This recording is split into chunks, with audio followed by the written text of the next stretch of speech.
Royal संस्थान उदयपुर में एक बार पुनः आपका हार्दिक स्वागत है। जैसा कि आपको पता है, मैं लगातार आपको उन स्टूडेंट्स से मिलाता रहता हूं जिन बच्चों ने सामान्य स्टूडेंट से कुछ बेहतरीन किया हो, चाहे वो नौकरी लगने की बात हो या फिर 12वीं के साथ में टॉप रिजल्ट देने की बात हो या फिर 1 साल तैयारी करने के बाद में बेस्ट से बेस्ट यूनिवर्सिटीज में एडमिशन लेने की बात हो, रैंक लाने की बात हो। आज इसी कड़ी में मैं आपको मिलाने जा रहा हूं हमारे यशवंत कुमार से, जो कि निम्बाहेड़ा चित्तौड़ जिले का रहने वाला है। आज इसके साथ में इसके पिताजी, छोटा भाई और इसके फूफा जी और इनके गांव से और भी लोग पधारे हैं। साथ में शर्मा जी भी आए हैं, इनका भी बच्चा 12वीं क्लास में यहाँ पढ़ रहा है। तो मैं आपको बताना चाहता हूँ कि ये जो यशवंत है, ये एक नॉर्मल स्टूडेंट नहीं है। यशवंत ने यहाँ पे 12वीं क्लास में एडमिशन लिया और पूरे राजस्थान के अंदर जेईटी के अंदर ये बच्चा पूरे राजस्थान के अंदर जो रैंक लेके आया वो है 8वीं रैंक। ओवरऑल रैंक इसकी जो रही है, कैटेगरी में 8वीं रैंक रही है। ओवरऑल इस बच्चे की जो रैंक रही है वो है 13वीं रैंक। इस बच्चे के कितने नंबर आए, कब इसने संस्थान को ज्वाइन किया, किस तरीके से इसने पढ़ाई की, ओवरऑल किस तरीके से ये रॉयल इंस्टीट्यूट पहुंचा, सीयूटी में इसका क्या रिजल्ट आने की संभावना है, ये सभी बातें मैं इस वीडियो में आपके साथ शेयर करूंगा। मैं कंटिन्यू वीडियोज इसलिए बना रहा हूं ताकि आप लोग ये पता कर सको, आपको ये जानकारी मिल सके कि जो बच्चे पढ़ लिख के कामयाब हो रहे हैं, जो झंडे गाड़ रहे हैं, वो कोई उनकी कोई दूसरी दुनिया नहीं है, वो कोई काजू बादाम नहीं खाते हैं, आप में से ही हैं, सामान्य ही है। और उन्होंने क्या ऐसे विशेष काम किए जो उनको अपने आप में आपसे अलग बनाते हैं, या आप भी उनकी लाइन में शामिल होना चाहते हो तो कौन से रास्ते पे वो बच्चे चलते हैं, वो सब बातें इन वीडियोज में मैं शेयर करता हूं। तो आज मैं आपको पुनः इस नए वीडियो के साथ में यशवंत से मिलाता हूं। सबसे पहले तो यशवंत, इसके पिताजी और सभी का मैं हमारे रॉयल संस्थान में हार्दिक स्वागत करता हूं आपका कि आज आप हमारे बीच में पधारे। यशवंत, सबसे पहले बताएं बेटा, आप अपना पूरा इंट्रोडक्शन दें कि आप कहाँ से हैं, कौन से गांव से हैं, ताकि इनको जानकारी मिले कि आप वास्तव में कहाँ से बिलोंग करते हैं। मेरा नाम यशवंत कुमार है। मैं जिला चित्तौड़गढ़ निम्बाहेड़ा तहसील का रहने वाला हूँ और पिताजी का नाम दिनेश चंद्र कुमार है। अच्छा, बहुत बढ़िया। तो आप यशवंत मुझे ये बताएं कि आप इस रॉयल इंस्टीट्यूट के साथ में कब जुड़े, मतलब कब आपने एडमिशन लिया? मैंने 27 जून 2022 को 12वीं क्लास में एडमिशन लिया था। अच्छा, आपने 11th कहीं और पढ़ी है? हाँ। बहुत बढ़िया। इसने 11वीं कहीं और से की है। इसको कहीं से जानकारी मिली कि रॉयल संस्थान के अंदर 12वीं के साथ में फाउंडेशन की तैयारी होती है, तो इसने जो है जून के अंदर रॉयल संस्थान को ज्वाइन किया है। लगभग अभी जुलाई शुरू हुई है, तो लगभग इसी टाइम लास्ट ईयर इस बच्चे ने बैच ज्वाइन किया। कई बार मैं ये कहता हूँ कि 12 महीने भी अगर बच्चा 11th में भी नहीं पढ़ा और 12वीं के साथ में भी अगर ढंग से पढ़े, 12 महीने अगर तैयारी करे तो आराम से जो है अच्छे नंबर ला सकता है, अच्छी रैंक ला सकता है। एक बार अपना रिजल्ट बताएं आप। मेरे 12वीं क्लास का जो रिजल्ट आया था तो उसमें 87 ओवरऑल परसेंट थे और एबीसी में मेरे 90% थे। अच्छा, 87% बने आपके। हाँ। बहुत बढ़िया। अच्छा, जेईटी में कितने नंबर आए आपके? मेरे जेईटी में 369 नंबर और 13th रैंक ओवरऑल थी। अच्छा, 13वीं रैंक इसकी ओवरऑल आई है और 369 इस बच्चे के नंबर आए हैं। अच्छा, आप हिंदी मीडियम से हैं, इंग्लिश मीडियम से? इंग्लिश मीडियम से। अच्छा, आप इंग्लिश मीडियम से हैं, बहुत बढ़िया। इंग्लिश मीडियम के अंदर हो या हिंदी मीडियम के अंदर हो, हमारे दोनों ही जो है सेपरेट बैच है, अलग अलग क्लासेस लगती है पूरी साल। कई बार बच्चों को मिक्स करके पढ़ा देते हैं, हिंदी मीडियम इंग्लिश मीडियम को। तो आपके साथ कभी ऐसा हुआ कि आपको मिक्स कर दिया गया इंस्टीट्यूट में? बिल्कुल पूरी साल आपकी अलग सेपरेट क्लास है? बहुत बढ़िया। अच्छा, आपने यहाँ एडमिशन ले लिया तो जैसे आपके ये रैंक आ रही है, अभी इसमें सीयूटी का भी एग्जाम हो गया, उसके आंसर की भी आ गई, तो सीयूटी में आपका क्या स्कोर आ रहा है, आपने चेक किया हो अगर तो? आंसर की चेक की, उसमें 450 के अराउंड नंबर आ रहे हैं। बहुत बढ़िया। 450 अराउंड इसके नंबर जो हैं वो सीयूटी में आ रहे हैं। जेईटी का आपने इसका रिजल्ट देख लिया, 87% इसके 12th में आए हैं ओवरऑल। एबीसी की बात करें तो इसके 90% है। तो अब अपन यशवंत से जानते हैं कि आपको रॉयल इंस्टीट्यूट की जानकारी कब और कहाँ से मिली। जब मैं सर 11th में था तो एक फ्रेंड पढ़ के गया था यहाँ, उससे जानकारी मिली। क्या क्या नाम फ्रेंड? फ्रेंड का नाम सर दीपक। दीपक नाम से बच्चा है, उससे आपको जानकारी मिली। बहुत बढ़िया। अच्छा आप ये बताओ यशवंत, नॉर्मल ओके बताओ, आप तो कोई दिक्कत नहीं है। आप ये बताओ कि आपका यहाँ जब एडमिशन कराने आए थे तो कौन आए थे आपके साथ में? मेरे साथ में सर फूफा जी आए थे। अच्छा आप आए थे। अच्छा नमस्कार साहब। अच्छा आप जब आए थे यहाँ पे तो कई बार क्या होता है, जैसे एडमिशन का टाइम चल रहा है अभी, तो एडमिशन करवाते तो बहुत सारे वादे किए जाते हैं। और आप पापा जी आप साथ में नहीं पधारे थे? आप नहीं आए थे? नहीं आए। अच्छा इन्होंने यहाँ एडमिशन जिस दिन आए उस दिन एडमिशन करा दिया था, या फिर आप एक दिन विजिट करके गए बाद में दोबारा आए थे? नहीं सर, हम जिस दिन आए उसी दिन हमने एडमिशन करवाया। हाँ, उसी दिन यहाँ इसको छोड़ के चले गए थे। अच्छा उसी हॉस्टल दिन हॉस्टल में छोड़ के चले गए। अच्छा क्योंकि कई बार जैसे एडमिशन के टाइम तो क्या सब मीठी मीठी बातें करते हैं, आप जानते हो सब चीजें। तो जैसे आप बच्चा यहाँ छोड़ के चले गए तो 12 महीने में आपको एडमिशन टाइम कहा गया होगा कि हम ऐसे ऐसे ध्यान रखेंगे, ऐसी हम पढ़ाई कराएंगे, तो कभी कोई शिकायत कहीं, क्योंकि मीडिएटर को सुनना पड़ता है कई बार, मान लो यहाँ कोई प्रॉब्लम आती तो आप सीधे फूफा जी को कहते कि अरे साहब क्या कर दिया आपने, कहाँ एडमिशन करा दिया, बच्चा दुख पा रहा? नहीं आई कभी? कभी अभी ऐसी कोई दिक्कत नहीं आएगी हमें किसी खाने पीने या किसी रहने के लिए या मेडिकल सुविधा, किसी सुविधा के लिए यहाँ से कोई नई दिक्कत आई। अच्छा। कहीं पढ़ने में कोई दिक्कत आई, कोई शिकायत का मौका यहाँ से नहीं मिला। जैसा हम यहाँ सुन के गए और देख के गए, जिसे विजिट किया हमने पूरा अच्छा हॉस्टल का, यहाँ का, इंस्टीट्यूट का, वैसा हमने वैसा रिजल्ट पाया। पूरी साल आपको वो सुविधा मिली, मतलब कहीं पर भी आपको ऐसा नहीं लगा कि भाई कथनी और करनी में फर्क हो रहा हो? बिल्कुल 1%। अच्छा बहुत बढ़िया। अब अपन यशवंत से जानेंगे, क्योंकि यशवंत के तो 369 नंबर आ गए।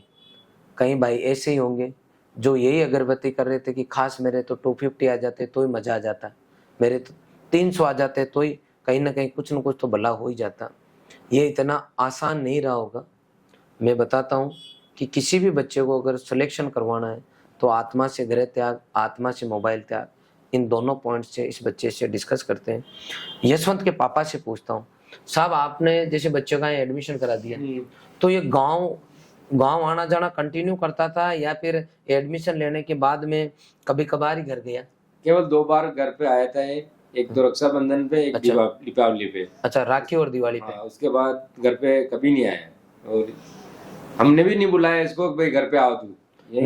नहीं कई पेरेंट्स, जैसे मैंने चित्तौड़ में देखा, ये अपने मेवाड़ और कोटा संभाग की विशेष तौर पे मैंने देखा कि घर पे थोड़ा मीठा बन जाता है ना, कि मीठा बनाते चलो घर को अर्जेंट का कोई नाम लेकर बुला लेते हैं, बच्चे को मीठा बनने पे भी बुला लेते हैं। तो आपने नहीं बुलाया बच्चे? कभी नहीं बुलाया। अच्छा कभी नहीं बुलाया, मतलब आपने जो मैंने पहले कहा था कि भाई गांव तभी बुलाना जब मैं छुट्टी दूं, उस नियम की आपने ईमानदारी से पालना की। अच्छा यशवंत से जानते हैं अपन, जैसे जो 12वीं के बच्चे हैं, जो 12वीं में तैयारी कर रहे हैं, उन बच्चों को मैंने कई बार देखा है कि जैसे 12th का पेपर होता है उसके बाद में अरे सर 2 दिन गांव जाके आ जाऊं, सर 3 दिन जाके आ जाऊं, फिर वो कई बार 5-5, 6-6 दिन तक नहीं आते।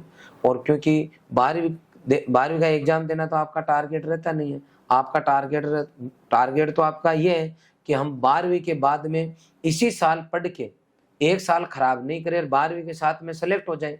तो उसके लिए तो आप उस टाइम तो छुट्टी मार के चले गए 5 दिन। तो मुझे लगता है कहीं ना कहीं रिजल्ट में फर्क पड़ता है, और मैं मेरी तरफ से कोई कमी नहीं छोड़ता, बच्चों को पूरा गाइड करता हूँ। तो यशवंत से भी जान लेते हैं कि 12वीं का पेपर हो गया इसका 6 अप्रैल को, तो 6 अप्रैल के बाद में भी 1-2 दिन की मान लो छुट्टी हुई, या कोई बच्चा पेरेंट्स और सर 12 महीने हो गए 4 दिन गाँव भेज दो। यशवंत से जानते हैं कि 6 अप्रैल को 12th का पेपर हो गया, उसके बाद में ये जो है कब गाँव गया? यशवंत आप बताओ बेटा। सर मैं जेईटी की परीक्षा देने के लिए घर गया था और घर से सेंटर गया और सेंटर से वापस सीधा ही आया। मतलब 12वीं का पेपर होने के बाद में आप गांव गए ही नहीं? अच्छा फिर आपका जेईटी का एग्जाम था, उस टाइम सेंटर कहाँ है आपका? जोधपुर। अच्छा जोधपुर गए आप, जोधपुर से फिर गांव गए?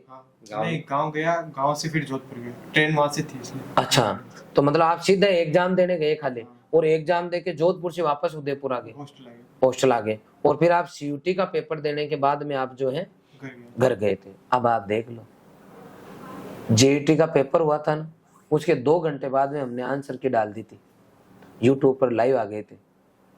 अब इसको पता है जेट में मेरे इतने नंबर आ रहे हैं, वो तो पता चले गया है ना, 2 4 5 नंबर का फर्क पड़ता है, बाकी तो उतने ही आते हैं। अब ये बच्चा चाहता तो सीयूटी का एग्जाम जो घर से ही दे लेता है, इसको पता है मेरा काम तो हो गया, लेकिन ये सीयूटी के एग्जाम तक ये बच्चा यहीं रहा। और 11वीं क्लास में ये बच्चा पढ़ नहीं पाया क्योंकि ये था ही नहीं यहाँ 12वीं में आया था। अब जेईटी के अंदर इतने नंबर लेके आ रहा है, 450 नंबर बच्चा अगर सीयूटी में लेके आ रहा है तो ये बड़ी बात है, ये मजाक नहीं है, लेकिन इसका डेडिकेशन है। बीच में गांव राखी और दिवाली के अलावा गए थे बीच में गांव? नहीं सर। नहीं गए। मैं कहता हूं कि अपने को ये काम करने ही पड़ेंगे। अगर आपको बेस्ट से बेस्ट करना है तो कम से कम टाइम का आप सदुपयोग कैसे कर सकते हो उसको आपको फॉलो करना पड़ेगा। अच्छा आप बताइए, यहाँ पे अपन एक एक पॉइंट क्लियर करते हैं कि बहुत सारे बच्चों के पेरेंट्स के ध्यान में रहता है, अरे कि सर खाली 12वीं करा दो ना, एक बार 12वीं हो जाए तो बस ठीक है, उसके बाद में कर लेगा। कई बार बच्चे जाते हैं, जैसे मान लो तैयारी करने गए, कहीं नीट की तैयारी करने गए या अदर तैयारी करने गए, पता चला नीट के चक्कर में 12वीं में रह गए। आपके दोनों में अच्छे नंबर आए, 12th में भी आए और इधर भी आए, तो यहाँ आपकी कैसे क्लासेस चलती थी? जैसे पर डे क्या शेड्यूल रहते थे? पहले तो आप बताओ, हॉस्टल में थे या रूम लेके रहते थे? हॉस्टल। कौन से हॉस्टल में थे? टैगोर हॉस्टल। आप टैगोर हॉस्टल में रहे, तो टैगोर हॉस्टल में आप रहे, आपकी क्लासेस कहाँ लगती थी? ये पे मेन कैंपस। मेन कैंपस आपकी क्लास लगती थी। तो आपका क्या शेड्यूल रहता था क्लासेज का? जैसे मतलब सुबह से शुरुआत करते हैं हॉस्टल की, आपको कितने बजे उठाते थे? 5 बजे से। 5 बजे? Yes. 5 बजे तो हम एडमिशन टाइम बोलते थे, बाद में जरूरी थोड़ी पूरी साल ही 5 बजे उठाए। नहीं सर, 5 बजे उठा। 5 बजे उठाते थे Yes, sir. कंटिन्यू?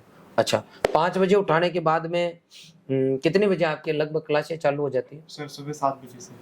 पूरी साल सुबह 7 बजे क्लास लगती है बच्चे की, पूरी साल ही व्यवस्थित तरीके से, क्योंकि 5 से 7 के बीच में 2 घंटे में डेली रूटीन के काम हो जाते हैं और नाश्ता भी हो जाते हैं। नाश्ता करके बच्चे क्लास में बैठ जाते हैं, फिर 10 से लेके 11 बजे के बीच में इनका लंच होता है, फिर वापस क्लास में बैठते हैं, 3 से 4 बजे तक इनकी क्लासेज लगती है। ठीक है, तो अब क्लासेज पे आ जाते हैं आपके पास। तो कितने टीचर गुरुजी है जिन्होंने आपको पढ़ाया होगा? जैसे हम लोग बोलते रहते हैं ऐसे ऐसे सर पढ़ाते हैं। नहीं तो- सर, जो टॉपिक के स्पेसिफिक टीचर है वो इन्होंने पढ़ाया है। अच्छा, इस जैसे एग्रीकल्चर कौन कौन पढ़ाते थे? जैसे आपको कोई नाम पूछ ले कि रॉयल में आपको एग्रीकल्चर किसने पढ़ाई, अब एग्रीकल्चर में एग्रोनॉमी किसने पढ़ाई, बताओ। एग्रोनॉमी सर अंशुमान सर ने पढ़ाई, और हॉर्टिकल्चर सोनू सर ने, और एनिमल हस्बेंड्री मैडम ने पढ़ाई है। इनका मैम ने पढ़ाई। Yes. अच्छा, आपको 12th के अंदर जो पैथोलॉजी आती है वो किन्होंने पढ़ाई? वो सर- एंटोमोलॉजी और पैथोलॉजी तो सर कुलदीप सर ने। कुलदीप सर ने पढ़ाई, बहुत बढ़िया। अच्छा, उसमें आपके एक आती है, ये क्या नाम उसका, बायोटेक्नोलॉजी, वो किन्होंने पढ़ाई? बायोटेक्नोलॉजी सर, और ये जेनेटिक्स समीर सर ने पढ़ाई। समीर सर ने पढ़ाई। अच्छा, प्लांट टेक्सोनोमी आती है, वो किन्होंने पढ़ाई? वो किरण मैम ने। बहुत बढ़िया। अर्चना मैम ने क्या पढ़ाया आपको? रेस्पिरेशन और सर्कुलेशन, ब्लड सर्कुलेशन। बहुत बढ़िया। इसके अलावा अगर मैं बात करता हूँ केमिस्ट्री में, तो खान सर ने आपको कौन से टॉपिक्स पढ़ाए? खान सर ने बेसिक केमिस्ट्री और एटॉमिक स्ट्रक्चर। बहुत बढ़िया।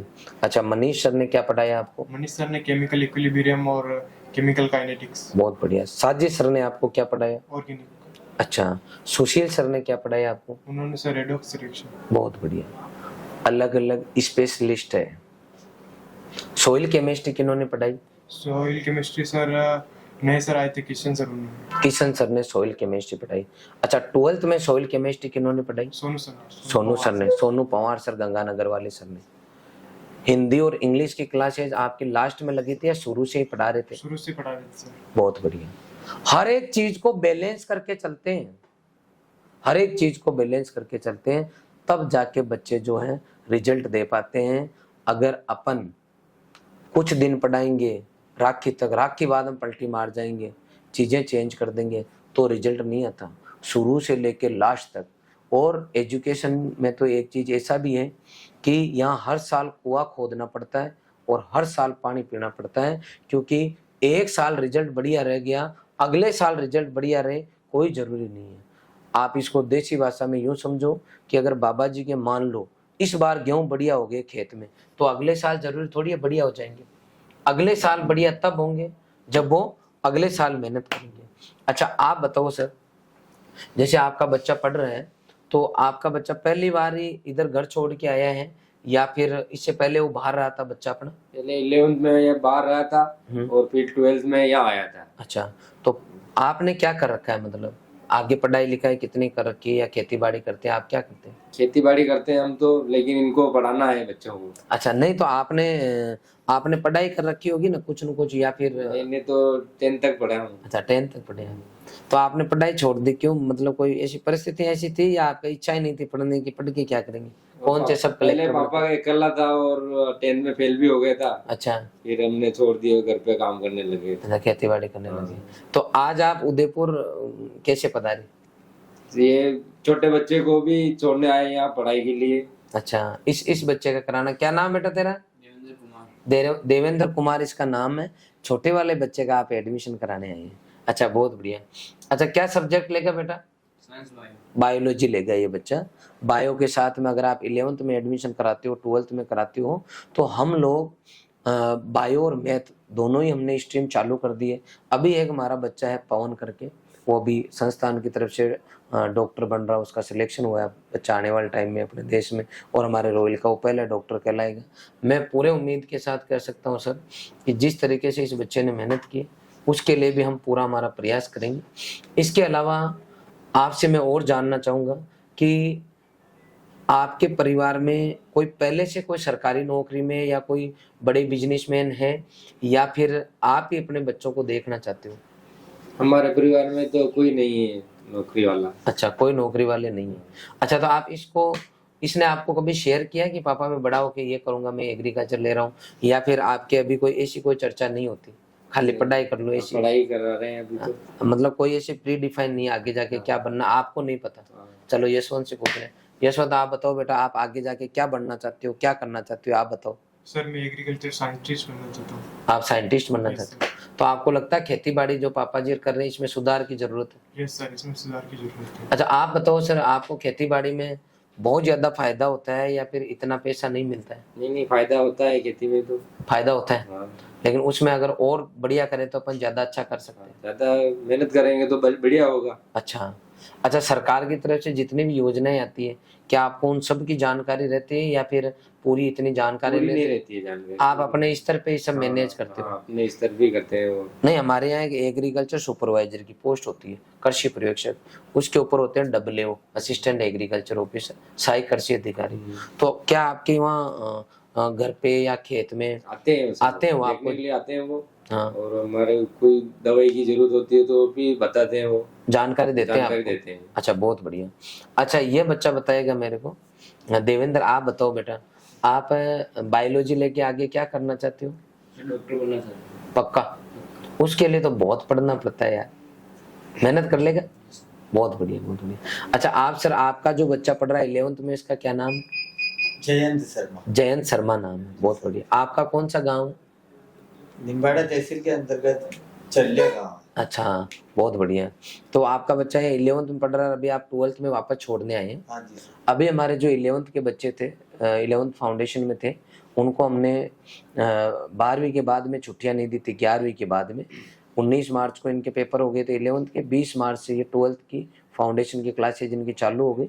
फिर हमने 16 जून से लेके और 30 जून के बीच में छुट्टियां दी, और इसमें ये 3 से 4 दिन लेट हो गए बच्चे को छोड़ने में, क्योंकि इस बच्चे को इनको साथ में लेके आना था। तो आपका बच्चा 11th में यहाँ पढ़ा है, कभी आपको लगा ऐसा कि भाई कहीं ना कहीं कमियां रह रही है, या आप फुली सेटिस्फाइड है? नहीं सर, जो आपने एडमिशन के समय जो वादे किए थे वो 100% खरे। हम कोई कमी नहीं छोड़ रहे? कोई कमी नहीं। अच्छा, अच्छा, अच्छा। कई बार क्या है, पेरेंट्स के आजकल के सबके एक एक 2 बच्चे हैं, ज्यादातर के एक एक है, तो जब बच्चों को यूँ छोड़ने जाते हैं बाहर, तो उनको डर सा लगता है कि कहीं बाहर भेजे तो कहीं छोरा हमारा बिगड़ नहीं जाए।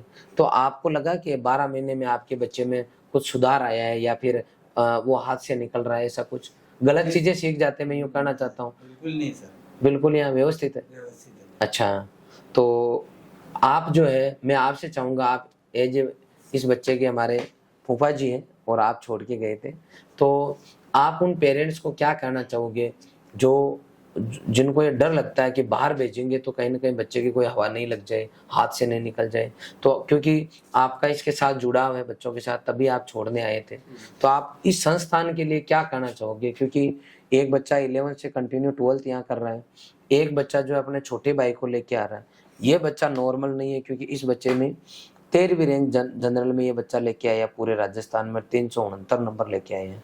तो आप जो है ना उन पेरेंट्स को क्या कहोगे रॉयल इंस्टीट्यूट के बारे में? क्योंकि मैं रॉयल से हूँ, तो मैं डेफिनेटली आप लोगों को मैं खुद वीडियो बना बना के डालता रहता हूँ, बताता रहता हूँ, क्योंकि कोई भी चीज़ अच्छी है और अगर हम बेस्ट कर रहे हैं तो हमें बताना जरूरी हो जाता है। तो आप भी अपने भाव उन पेरेंट्स को बताएं जो जिनको डर लग रहा है कि कहीं छोरा बिगड़ नहीं जाए। रॉयल इंस्टीट्यूट में रखने से एक ये है कि अपन जैसे घर पर अपन इसका ख्याल रखते हैं, जैसा एक इंस्टीट्यूट में ख्याल रखा जाता है। अच्छा। जैसे अपन कहीं बाहर जाने से मना करते हैं, ये करते हैं, तो वो यहाँ पे पूरा एक ख्याल रखा जाता है कि बच्चा कहीं बिगड़ न जाए, खाने पीने की व्यवस्था सब कुछ अपन घर जैसा यहाँ व्यवस्था रखी है, नगर पर जैसे रखते हैं कोई कमी नहीं, कोई कमी नहीं है। अच्छा। अगर आप यहाँ छोड़ के जाते हो तो कोई टेंशन लेने वाली बात नहीं है कि लड़का कहीं बाहर जाएगा या कुछ ऐसा होगा, या मेडिकल की व्यवस्था रहेगी, या बीमार हो जाएगा तो कुछ हो जाएगा, ले जाएंगे हॉस्पिटल नहीं ले जाएंगे। जैसे अपन घर पर रखते हैं वैसे ही यहाँ पे सुविधा है। आपका बच्चा कहीं बीमार भी हो गया, कुछ हो गया, तो इंस्टीट्यूट उसको अपने घर पर जैसे माँ बाप उनका ख्याल रखते हैं वैसे ही ख्याल रखते हैं, उनको हॉस्पिटल ले जाते हैं, वहाँ पे रखते हैं। अपने घर पे अगर ज्यादा बीमार है तो सूचना देते हैं घर पे। पूरा व्यवस्थित काम है, पूरा व्यवस्थित है, मतलब हम हमारी तरफ से कोई कमी नहीं छोड़ते। अच्छा चलो यशवंत के पास आते हैं वापस, क्योंकि 12th में भी अच्छे नंबर आए हैं और इधर बढ़िया रैंक लेके आ गया। तो मैं कई बार कहता हूँ कि टेस्ट का जो है ना बड़ी भूमिका होती है रिजल्ट में। यशवंत आप जो है ना इन जो मान लो आप बच्चे देख रहे हैं, तेरे जूनियर, अब तो आप सीनियर हो गए, कॉलेज में चले जाओगे, उन बच्चों को आप क्या कहना चाहोगे? अपने साल भर 12th के साथ में कैसे टेस्ट चले और आपने उनको कैसे बैलेंस किया, वो बताओ एक बार। कैसे टेस्ट लेते थे अपने इंस्टीट्यूट में?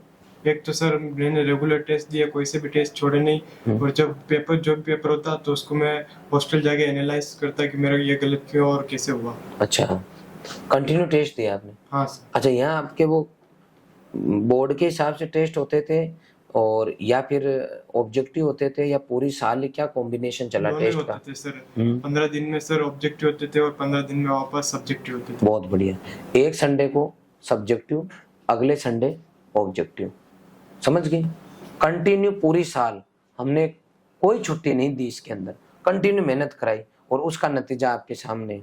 अच्छा, जैसे बच्चा आ गया कंटिन्यू पढ़ रहा है, तो हॉस्टल के अंदर जब आपके टेस्ट होते थे, तो ओवरऑल टेस्ट की बात कर लेते हैं, टेस्ट होते थे तो आपकी हमेशा टॉप रैंक आती थी या टॉप 20 में चलते थे, या फिर आपकी ऊपर नीचे रैंक चलती थी? क्योंकि कई बार बच्चे को ये दिमाग में रहता है कि फर्स्ट रैंक आता है टेस्ट में, वो टॉप करता है। तो आप वो थोड़ा सा बताएं। सर मेरी हमेशा टॉप 5 में रैंक है। हमेशा टॉप 5 में रहे? अच्छा, टॉप 5 के अंदर कंटिन्यू रैंक चली आपकी? सेकंड रैंक, सेकंड थर्ड पूरी साल कंटिन्यू चली। अच्छा, मतलब ये शुरू से लेके लास्ट तक इस बच्चे ने पंख नहीं निकाले? इसके साथ में कुछ बच्चे ऐसे भी थे जो शुरू में अच्छी रैंक लेके आते थे, लेकिन दिवाली समझो या फिर होली समझो, या होली से पहले फरवरी के आसपास पंख निकल जाते हैं बच्चों के कि अब तो कर ही लेंगे, अब तो क्या है, अब तो क्लास में तो अपने टॉप आ रही है। वो बच्चे कहीं ना कहीं कई बार डाइवर्ट हो जाते हैं। आई बात समझ में? इसलिए ये सरस्वती माँ किसी की नहीं है। आप अगर कंटिन्यू पढ़ रहे हो तो ये आपके साथ में, अगर आपने इसको छोड़ दिया तो ये आपको छोड़ देगी। सही बात है कि नहीं? सही बात है। पूरा का पूरा मतलब आपकी रेगुलरिटी पे सब कुछ डिपेंड करता है। अच्छा, आप हॉस्टल में रहे थे, तो हॉस्टल में मोबाइल फ़ोन था नहीं, तो पहले पेरेंट्स से जानूंगा कि कई पेरेंट्स जब बच्चों का एडमिशन कराते हैं ना, तो उनके दिमाग में ये रहता है, अरे कि छोरे को छोड़ देंगे, फिर वहाँ तो फ़ोन ही नहीं रखने देते, कैसे बच्चे से हम बात करेंगे? तो कभी आपके ऐसे होता था कि कभी आपको डर लगता हो कि यार बच्चा रह रहा है, फ़ोन तो है ही नहीं, कैसे मैं रोज़ बात करूँ, ऐसा? या फिर कोई आपकी समस्या आई नहीं? नहीं, कोई समस्या नहीं आई। केवल रविवार के दिन बात करता था ये फोन पे। अच्छा। 10-15 मिनट केवल, और वापस फोन ऑफिस में रख देते। अच्छा, मतलब ऐसे जरूरी तो नहीं है ना रोज बात करें बच्चे से, वीडियो कॉल बात करती नहीं थे। फोन करता तो भी मैंने कहा फोन नहीं करना है। अच्छा अच्छा, कि बात नहीं करनी, कोई परेशानी हो तो सर को बोलना है। अच्छा, बहुत बढ़िया। तो अभी आपने कभी जैसे कई बार क्या होता है सर, जैसे फोन करते हैं पेरेंट तो सुनवाई नहीं होती, तो 12 महीने बच्चा रहेगा, देखो कोई ना कोई समस्या तो आती ही होगी। तो कभी कोई समस्या आई तो कभी ऐसा हुआ हमारे चैनल में कि सुनवाई नहीं हो रही और ध्यान ही नहीं दे रहे ये लोग, ऐसा नहीं नहीं, कोई समस्या नहीं आई सर। आई नहीं? आई नहीं, समस्या ही नहीं आई हमारे। अच्छा, आई नहीं थी। हाँ। अच्छा, कई बार क्या होता है जैसे बच्चे को हॉस्टल में अपन रखते हैं तो खाने पीने में क्या चेंजेज होते हैं, जैसे शुरू में बढ़िया देते हैं, मैं बिल्कुल टेबल बताता रहता हूँ, कल परसों मैंने एक वीडियो बना के डाला, तो कई बार क्या है शुरू में तो बताते हैं कि भाई ये सा है वैसा है, और बाद में धीरे धीरे करके सब चीजें चेंज हो जाती है। तो कभी ऐसा हुआ बेटा, नहीं शुरू बच्चे ने आपको कभी कंप्लेन की हो नहीं कि की, सर कभी कि आजकल पलटी मार गई? नहीं, जो शुरू में दिया वही लास्ट तक दिया है खाने में। अच्छा, तो कई बार क्या है कि आजकल जब बच्चे पढ़ते हैं तो कई बार क्या होते हैं बच्चे टेंशन में आ जाते हैं, डिप्रेशन में आ जाते हैं, पढ़ाई का कई बार लोड ले लेते हैं। तो आपके इस रोल के अंदर बच्चा टेंशन में नहीं आए, हमेशा मोटिवेटेड रहे, उसके लिए क्या किया गया आपके लिए संस्थान की तरफ से? सर उसके लिए हर 15 डेज में सेमिनार होते थे और बाहर से भी मोटिवेट करने के लिए आते थे। बहुत आप भी करते थे सर, बेच में आकर भी करते थे। बहुत बढ़िया। हम हमारी तरफ से बच्चा कोई भी डिप्रेशन में नहीं है, कोई भी, पहली बात तो डिप्रेशन में बच्चा तब आता है जब वो रास्ता भटकता है, कोई ना कोई कारण होता है, तब भी बच्चा जो है टेंशन लेता है, वो चाहे कुछ भी हो, XYZ, अगर कोई भी कारण है तो ही बच्चा लोड में आएगा, अदरवाइज आएगा नहीं। तो हम लोग जड़ से ही जो है किसी भी बच्चे के कोई प्रॉब्लम नहीं है, इसलिए वो सिस्टम सेट करके रखते हैं कि समस्या नहीं है, फिर भी अपन मान के चलते हैं कि कुछ ना कुछ आ ही जाए। तो हर 15वें दिन हम सेमिनार रखते हैं जिसमें बच्चों को हम कंटिन्यू मोटिवेट करते हैं और बच्चों को अवार्ड वगैरह भी देते हैं। इसके अलावा बड़े कार्यक्रम भी रखते हैं, बाहर से मोटिवेटर भी बुलाते हैं, फुल फ्लैश हम हमारी तरफ से माहौल बना के रखते हैं और जनरली हम बच्चों के कोई समस्या आने नहीं देते। आपको कोई शॉर्ट में पूछे कि यशवंत यार मैं तो 12वीं के साथ में मैं भी तेरे से बढ़िया नंबर लाना चाहता हूँ, उसको आप बताओ कि वो अगर ये काम कर ले तो पक्का उसके पूरे चांस बनते हैं कि तेरे से बढ़िया कर लेगा वो बच्चा। एक तो सर जो क्लास में पढ़ाए उसको जाके रिवाइज करे और उसको याद करे और टेस्ट को ऐसा भी नहीं छोड़े। अच्छा, ये 2 काम कर ले। हाँ सर। इसका कहने का मतलब है कर्जा लेके नहीं सोना है, रोज का पढ़ाया अगर आप रोज पढ़ लेते हो, रिवाइज कर लेते हो और छुट्टी नहीं लेते हो, छुट्टी नहीं लोगे तो टाइम है रोज पढ़ने का, और प्लस टेस्ट नहीं छोड़ोगे, तो आपको कोई नहीं रोक सकता, इससे भी आप बढ़िया कर सकते हो। एक क्वेश्चन थोड़ा लीक से हटके, आपकी वो गलती जो आपको लगता अगर मैं ये नहीं करता तो मैं और बढ़िया करता, कुछ ऐसा बता सकते हो? सर वो ओमार में नेगेटिव हो गए थे, मतलब AIT में सर, इसलिए। और मतलब JET के अंदर क्या गलती की आपने? ओमार में गलत हो गए थे 2 क्वेश्चन। मतलब ओमार भरते वक्त गलती कर दी? Yes sir. अच्छा, तो आपको कोचिंग में प्रैक्टिस नहीं कराई क्या ओमार कराई भरने? थी सर, लेकिन वो उस समय पे वो कंडीशन ऐसी हो गई थी सर। तो क्या हो गई गड़बड़? हाँ अच्छा, इसलिए। अब आप देख लो, बिल्कुल सर। पूरी साल बच्चे ने बढ़िया तैयारी की, अच्छी मेहनत की, आपके सामने है, लेकिन फिर भी कोई ना कोई गलती हो ही जाती है और उसका नतीजा रहा। अगर इसके वो 2 क्वेश्चन और नहीं होते तो शायद ये टॉप रैंक होती, इससे भी बढ़िया रैंक लेके आ जाता, क्योंकि इसके लगभग अगर वो क्वेश्चन गलत हो गए तो 10 नंबर कट गए, 369 है, इसके 379 आ जाते, इसका मतलब ये टॉप 5 के अंदर 12वीं के साथ में रैंक लेके आ जाता। कुल मिला के CUT में भी इसका बहुत अच्छा रिजल्ट है और आप यहाँ रिजल्ट देख पा रहे हो। पेरेंट्स से पूछूंगा, क्या आपने इसको कभी ऐसे दबाव डाला कि तेरे को देख ला नंबर ले आना, नहीं तो देख नहीं लेना? नहीं, कभी दबाव नहीं डाला, इसे इसके मन से ही पढ़ता था ये, हम कभी नहीं कहा कि इतने नंबर लाना है, ये ऐसे करना है, कोई बात ही नहीं है। आपने कोई टारगेट नहीं दिया? ना, टारगेट नहीं आपने तो दिया। ये कहा कि बेटा मेरे हाथ में पैसा लगाना, आप जाओ आपका काम जाने, और इसने ईमानदारी से किया। हाँ। मैं कहता हूँ एक बच्चे के रिजल्ट में 3 लोगों की जिम्मेदारी होती है, 1 2 3, इंस्टीट्यूट, स्टूडेंट, पेरेंट्स। ये बच्चा 12वीं के साथ में ये बच्चा कौन सी रैंक लेके आया? 13वीं जनरल, इसकी कैटेगरी में 8वीं, 369 नंबर लेके आ गया। इस बच्चे के नंबर लाने में सबसे बड़ा क्रेडिट किसका? तो इस स्टूडेंट का खुद का। 2 नंबर पे पेरेंट्स का, पेरेंट्स की जो भूमिका उसको कभी अपन नेग्लेक्ट नहीं कर सकते। 2 नंबर भूमिका आपकी और 3 नंबर इंस्टीट्यूट की, हमारी रॉयल टीम की। ये तीनों मिलके बिना किसी दबाव के मन से अगर काम करें, हम हमारे मन से काम करें, पेरेंट्स अपने मन से बच्चे को साथ दें और बच्चा अगर मन से काम करे तो ही बच्चा बेस्ट कर सकता है। अगर हम तीनों में से कोई भी एक भी फॉल्ट हो जाएगा तो रिजल्ट में इफेक्ट आ जाएगा। मेरा उन सभी पेरेंट्स से निवेदन है कि बच्चों को रिजल्ट के लिए डराए धमकाए नहीं, बच्चे को आप एक सिस्टम दे, एक लाइन दे, और कंटिन्यू बच्चों से भी मेरी रिक्वेस्ट है कि पेरेंट्स का विश्वास तोड़े नहीं, दिल से आप लग जाएं।